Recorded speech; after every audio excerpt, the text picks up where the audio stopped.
6.25 전쟁사 5편은 중공군의 참전으로 인해 전쟁의 양상이 바뀌고 유엔군의 지휘체계가 혼선을 빚게 되는 이야기입니다. 중공군의 작전 계획과 유엔 군총사령관 메가더 원수의 오판에 대해서도 자세히 살펴보겠습니다.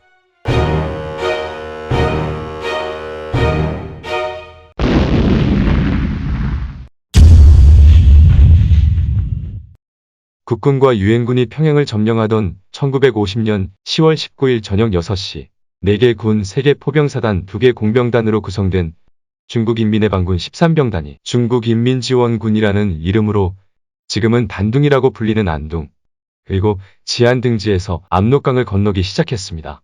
중국인민지원군의 군은 유엔군의 군단 규모로 3개 사단 3만에서 5만 명 정도의 병력으로 구성되어 있습니다. 1차로 압록강을 넘은 중공군은 총 20만 명 규모입니다. 중공군 사령관 펑더화이는 작전을 협의하기 위해 10월 19일 밤 압록강을 건너 김일성을 만나러 갔습니다. 10월 21일 오전 9시 평안북도 창성군 동창과 북진 인근의 대동이라는 산촌마을에서 김일성을 만난 펑더화이가 김일성에게 중공군은 1차로 12개 사단, 3개 포병사단 20만 명이 참전하고 24개 사단을 추가로 대기시켰다가 2차, 3차로 참전하여 작전을 벌일 것이라고 전하자 이 말을 들은 김일성은 흥분하면서 정말 잘 됐습니다. 정말 잘 됐습니다. 조국의 전폭적인 지원을 보내주신 중국 공산당 중앙관 마오쩌둥 동지에게 감사드립니다. 라고 말했다고 합니다. 중공군 사령관 펑더화이는 린비아오와 함께 당시 중공군에서 가장 유능한 야전 지휘관으로 꼽히는 명장입니다.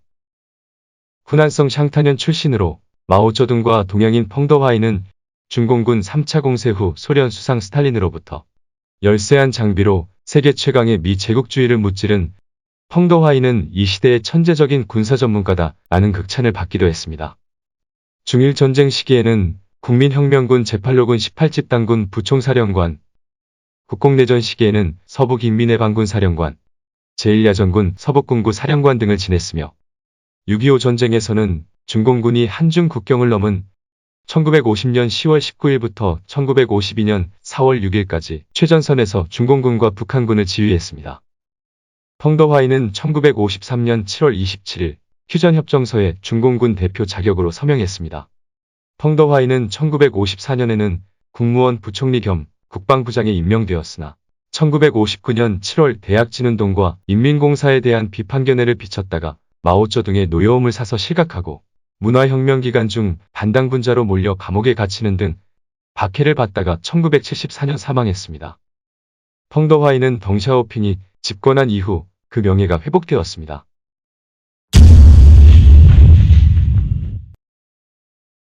중공군 지도부가 6.25 전쟁 참전을 앞두고 세운 최초의 작전 계획은 북한 북쪽의 산악지역에서 진지를 구축한 후 진지전과 유격전을 신축성 있게 활용하면서 방어전을 펼치다가 소련으로부터 새로운 무기를 공급받으면 북한군과 연합해 대대적인 반격을 펼친다는 것이었습니다.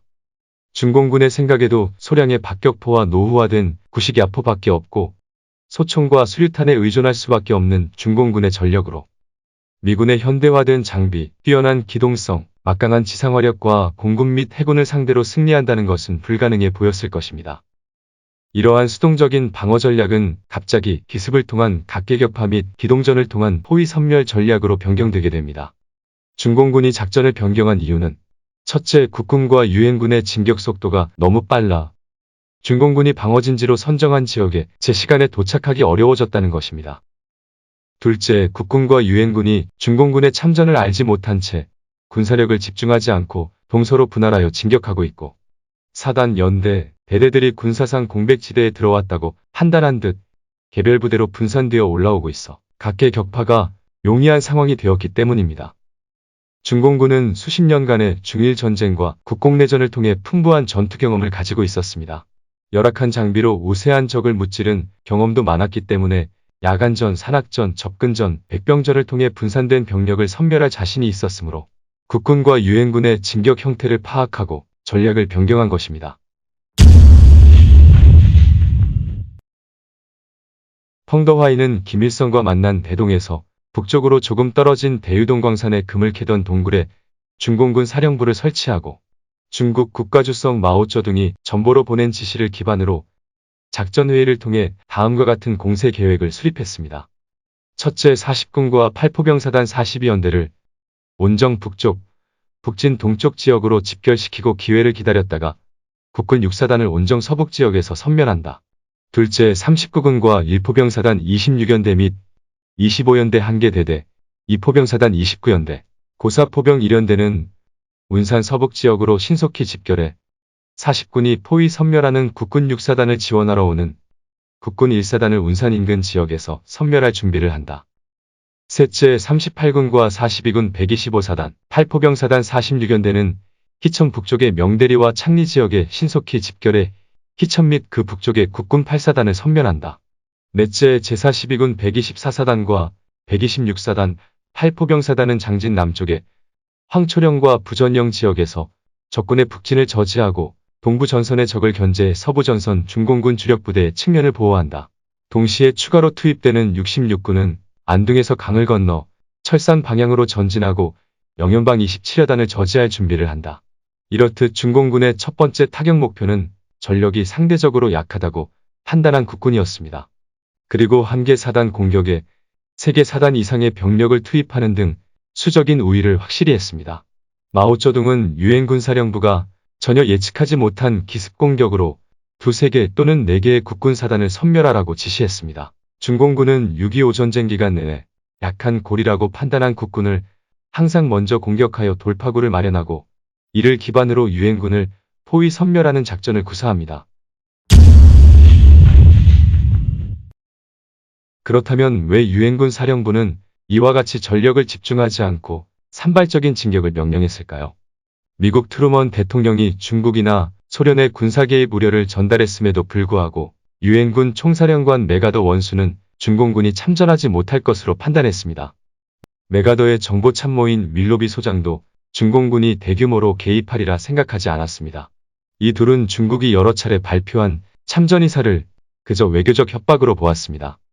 중공군 포로를 비롯해 중공군이 한국에 들어와 있다는 여러 증거들은 참전하지 못할 것이라는 미리 만들어버린 믿음에 가로막혔습니다. 여기에 중공군이 한반도에 대규모로 들어와 있다는 구체적인 증거도 없었습니다. 유엔군 항공기들이 매일 북한과 압록강 상공을 날아다녔지만 관측된 것이 아무것도 없었기 때문입니다. 유엔군은 대규모 군대가 항공 관측에 나타나지 않고 압록강을 건너 한반도로 들어온다는 것은 상상할 수도 없었습니다. 그리고 메가더는 압록강으로 진격하는 작전 계획을 세우면서 만일 중공군이 개입한다고 하더라도 공군력으로 이들을 경멸할 수 있으리라 믿었습니다. 메가더는 이런 확고한 믿음을 바탕으로 신속한 진격을 통해 전쟁을 조기에 종결한다는 전략을 세웠습니다.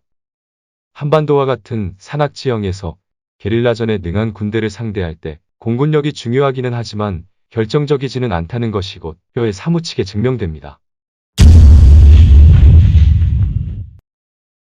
메가더 원수는 평양을 점령한 후 미8 군사령관과 미10군 단장에게 휘하의 전 병력을 총동원하여 최대한의 속도로 진격전을 실시하라고 명령했습니다. 이는 현 전선에서 중국 국경선까지에는 조직적인 저항력을 상실한 북한군만이 지리멸멸한 상태로 남아있기 때문에 외부의 군사적 개입이 없다면 무난히 국경선까지 도달할 수 있을 것이라는 판단에 따른 것이었습니다. 따라서 추수감사절인 11월 23일까지는 전쟁을 끝낼 수 있을 것으로 판단하고 총공격을 감행하기로 결정했던 것입니다. 청천강 선에 도달한 국군과 유엔군은 북한군의 남은 전력을 감안할 때 북진 당시에 설정한 군사적 목표 달성이 무난할 것으로 판단하고 1950년 10월 24일 추수감사절 공세를 시작합니다. 서부 전선의 국군과 유엔군이 별다른 저항 없이 청천강을 건너 10월 25일 박천, 운산, 온정리, 희천을 잇는 선까지 진격했을 때 갑작스럽게 저규령 산맥 남단에 잠복하고 있던 중공군의 기습공격을 받게 됩니다. 1950년 10월 25일 오전 10시경 온정에서 북진 방향으로 진격하던 국군 6사단 2연대 3대대와 포병 1개 중대가 중공군 40군 118사단 354연대와 353연대의 매복에 걸리게 됩니다. 이동 부대의 선두를 막고 후미를 고립시키고 허리를 치는 전술에 2연대 3대대와 포병 중대가 패배하여 분산되자 2연대장 한병선 대령은 예비대인 2대대를 투입했으나 똑같은 상황이 반복되고 맙니다. 이 전투가 중공군의 참전을 알리는 최초의 전투로 중국 용어로는 1차 전역, 유엔군 용어로는 중공군 1차 공세가 시작된 것입니다. 중공군 118사단은 같은 날 온정을 점령함으로써 압록강 초상까지 진격했던 국군 6사단 7연대의 퇴로가 끊기게 되고 압록강 진격부대인 7연대가 위기에 처하게 됩니다. 영변에서 운산으로 진격하던 국군 1사단은 중공군 40군 124단에 의해 저지되고 26일에는 39군의 공격도 함께 받게 되면서 격전에 휘말리게 됩니다. 같은 날 펑더화이는 38군, 40군, 42군을 동원해 희천 지역의 국군 6사단과 8사단을 집중 공격하고 66군으로 하여금 미 24사단과 영연방 27여단의 진격을 막게 했습니다. 국군 1사단과 6사단, 8사단 등 3개 사단을 공격하여 묶어두고 포위 섬멸하려는 작전은 퇴로 차단 부대인 중공군 38군이 희천에 제때 도착하지 못하면서 약간의 차질을 빚게 되지만 병력을 소규모로 분산시키고 서둘러 진격하던 국군은 중공군 1차 공세에 큰 타격을 입게 됩니다. 중공군과 대대적인 교전이 시작되던 이 시기에 우리가 잘 알고 있는 국군의 압록강 진출이 이루어집니다. 1950년 10월 26일 오후 2시 15분 국군 6사단 7연대 일대대는 초산을 점령한 후 압록강에 도달해 태극기를 꽂고 통일이 눈앞에 왔다는 감격에 겨워 애국가를 힘차게 불렀습니다. 이것은 국군 및 유엔군 부대가 처음으로 한중 국경인 압록강에 도달한 순간이며 이를 기념하기 위해 수통에 담겨진 압록강 물은 군 통수권자인 이승만 대통령과 육군본부로 보내지게 됩니다. 중공군의 공격으로 후위에 있던 국군 6사단 2연대가 패배하여 분산되자 7연대의 퇴로 차단 및 포위 괴멸을 우려한 사단의 명령에 의해 10월 27일 후퇴를 시작했으나 이때는 이미 퇴로가 차단된 상태였습니다. 중공군의 포위망을 뚫고 탈출하는 과정에서 압록강 진격 부대는 커다란 피해를 입게 됩니다.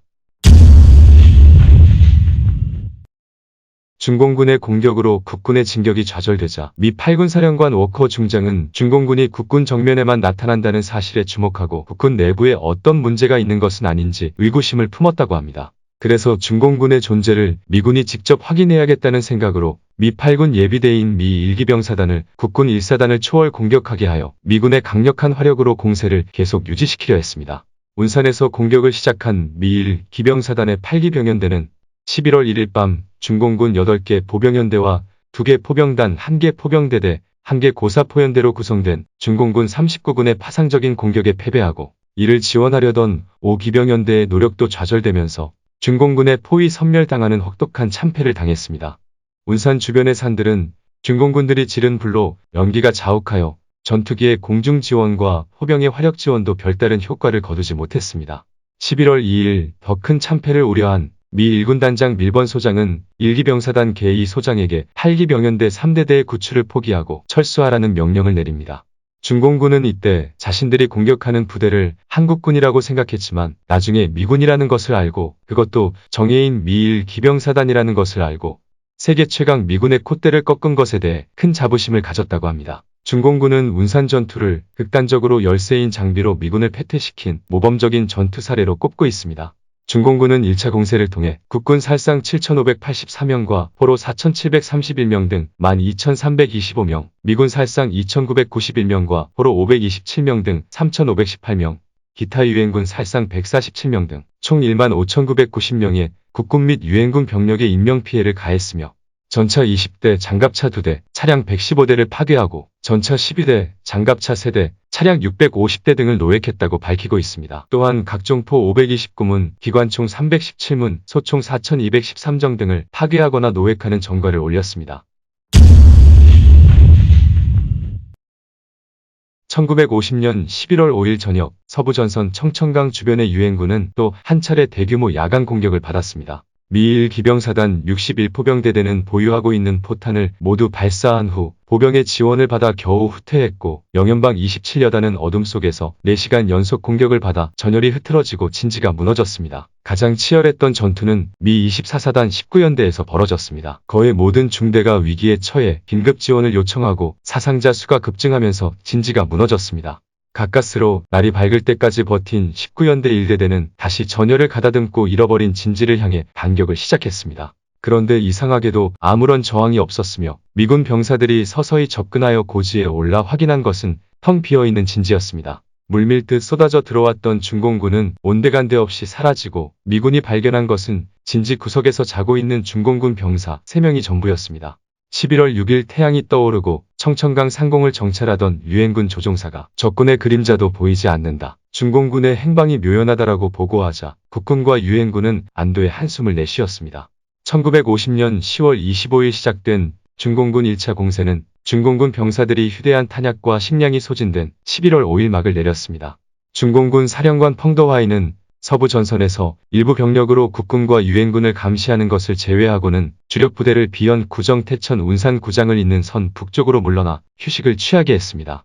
동부 전선에서도 10월 27일부터 중공군 42군 124사단과 126사단의 공격으로 국군 수도사단과 3사단 미일 해병사단과의 전투가 시작되어 여러 날 치열하게 전개되었지만 11월 6일 밤 서부 전선과 마찬가지로 중공군이 갑자기 접촉을 끊고 산속으로 사라지면서 전투 상황이 종료되었습니다. 중공군 입장에서는 서부 전선에서의 공세가 종료되자 서부 전선 공격 집단의 측면을 보호하기 위한 방어전 성격인 동부 전선의 공세를 더 이상 이어갈 필요가 없었습니다. 중공군 42군은 황초령에서 유담리로 물러난 뒤 보급을 실시하면서 휴식을 취하게 됩니다.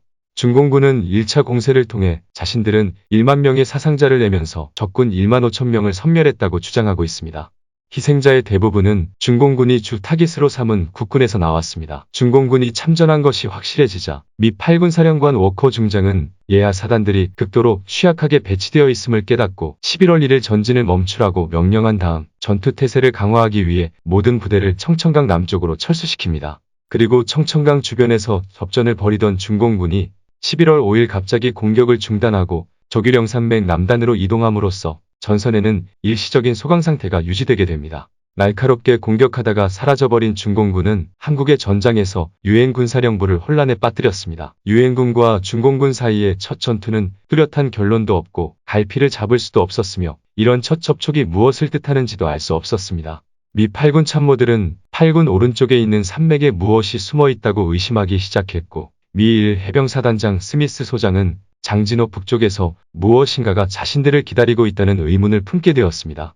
그러나 날이 갈수록 중공군의 행동은 더 모호했습니다. 1차 공세를 끝낸 중공군이 전선에서 갑자기 사라진 것도 이상한 일인데 얼마 후에는 포로로 잡혀있던 유엔군 수백 명이 풀려나 돌아오는 교전 중 일방적인 포로 석방이라는 이해하기 힘든 일도 발생합니다. 그리고 산맥들 위로 실시한 항공정찰에서는 예전처럼 아무것도 보이지 않았습니다. 중공군은 1차 공세 후 운산전투 경험에 관한 결론이라는 문건을 제작해 교육자료로 활용합니다. 이 문건에서 중공군은 미군과 국군을 다음과 같이 평가했습니다. 미군은 전차와 포병의 협동전투에 의한 충격력을 잘 활용하고 있다. 공군의 대지 공격력도 강대하다. 그러나 보병은 약하다. 죽음을 두려워한 나머지 과감한 공격이나 진지를 사수하겠다는 의지가 부족하다. 주간에만 행동하는 버릇이 있다. 야간 전투나 근접전에는 아주 미숙하다. 보급이 두절되면 곧 전의를 상실하고 후방을 차단당하면 스스로 물러난다. 한국군은 모든 면에서 미숙하다. 훈련이 절대 부족하다. 화력과 전투력을 비교할 때 한국 사단은 미국 사단의 3분의 1에도 미치지 못한다. 전투 의지는 어느 정도 갖추고 있다. 중공군은 장비 부족, 보급 부족 등 자신들이 갖고 있는 많은 취약점에도 불구하고 유엔군과의 전투에서 충분히 승산이 있다는 자신감을 갖게 되었습니다. 미 10군단 참모장인 러프너 소장이 유엔군 사령부 정보참모인 윌로비 소장에게 국군 미 8군 미 10군단이 식별한 여러 중공군 부대들 때문에 점점 더 걱정이 많아지고 있다고 말하자 윌로비는 완편된 중공군 사단들은 한국에 없으며 한국에 있는 것은 이런 사단들의 일부 예하 부대들 뿐이라고 주장했습니다. 그러나 시간이 지나면서 유엔군 사령부는 한반도에 중공군이 들어와 있다는 결론에 도달했지만 중공군의 규모를 4만 명에서 7만 명 사이로 추정했습니다. 중국의 주장처럼 이들이 자원병이든 아니든 한반도에 들어온 중공군이 무엇을 하는지는 여전히 커다란 의문이었습니다. 유엔군 사령부는 가능성을 3가지로 압축했습니다. 1. 중공군들은 제한적으로 북한군을 돕기 위해 압록강 남쪽의 기지를 점령했다. 2. 중공군들은 한국에 들어와 무력 시위를 벌임으로써 유엔군이 압록강 남쪽에서 멈추도록 검포를 놓으려 한다. 3. 최악의 경우에 이들은 중공군 주력이 한국에 들어오는 것을 가리는 차장부대이다. 차장부대는 현재 진행하고 있는 작전을 적의 방해활동이나 관측으로부터 보호하기 위해 아군과 적군 사이에서 활동하는 부대를 가리킵니다. 유엔군 사령부에도 미8군 사령부와 미10군 단사령부에서도 중공군이 이미 대규모로 한국에 들어와 있다고 말하는 사람은 아무도 없었습니다. 1차 공세 이후 중공군이 사라지고 활동이 없어지자 미군의 두려움과 의심은 점차 사라졌습니다. 시간이 갈수록 유엔군 사령부 정보장교들은 중공군의 행동이 제한적이며 유엔군의 최후 승리를 늦추려는 엄포에 지나지 않았다는 결론을 내리게 됩니다. 하지만 이 시점에 한반도에 들어온 중공군은 동부 전선에 새롭게 투입된 구병단의 3개 군과 서부 전선의 6개 군을 합쳐 38만 명에 달했으며 중공군 사령부는 유엔군을 유인해 깊숙이 끌어들인 다음 전부 다 제거하겠다는 선멸작전 계획을 세우고 있었습니다. 중공군의 1차 공세가 끝나고 난 후에는 한반도 북동쪽에서만 진격이 가능했습니다. 중공군이 없는 이곳에서 국군 1군단과 미 7사단은 패주하는 북한군을 추격하며 압록강과 두만강을 향해 나아갔습니다. 중공군의 1차 공세가 끝나고 2차 공세가 시작되기 전인 1950년 11월 21일 오전 10시 미 7사단 17연대 1대대가 험난한 산악지역을 넘어 압록강 해산진에 도달했습니다. 10월 26일 국군 6사단 7연대 1대대가 압록강 초산에 도달한 이후 두 번째로 유엔군이 중국과의 국경지역인 압록강에 도달한 것입니다. 이 소식을 들은 도쿄의 유엔군 사령부는 축제 분위기였습니다. 미 10군 단장 알몬드 소장은 지프차를 타고 50km를 달려가 압록강 건너편을 바라보면서 미 7사단장 바 소장과 함께 기념사진을 찍었습니다. 메가더는 기쁨에 넘쳐 미 10군 단장에게 축하 메시지를 보냈습니다. 진심으로 축하하네. 바 장군에게도 7사단이 전곡을 찔렀다고 전해주게. 사진 기자들도 분주했던 그날 환호하는 많은 미군들은 예전에 처칠과 패튼이 라인강에서 했던 것처럼 압록강에다 오줌을 누웠습니다. 이후 17연대는 국군 3사단 23연대의 해산진을 인계하고 철수하였습니다. 그러나 승리의 기쁨은 동부 전선에서 11월 27일 시작된 중공군의 2차 공세로 인해 오래가지 않았습니다. 미 17연대의 레이아비 대위는 훗날 해산진에 도착했을 때 이미 한국군 부대들이 도착해 있었다는 증언을 했습니다. 도착해 있던 부대는 미 17연대와 연합작전을 펼치던 국군 3사단 23연대와 26연대였다고 합니다. 어쩌면 두 번째 압록강 진출도 국군이 성취한 것일 수도 있으나 공식적인 기록은 미군이 도착한 것으로 되어 있습니다. 이어지는 6편에서는 6.25 전쟁 세 번째 기동전이 시작되는 중공군 2차 공세에 대해 이야기하겠습니다. 구독과 좋아요는 교양선택 전쟁사를 지키는 힘입니다. 끝까지 시청해주셔서 고맙습니다.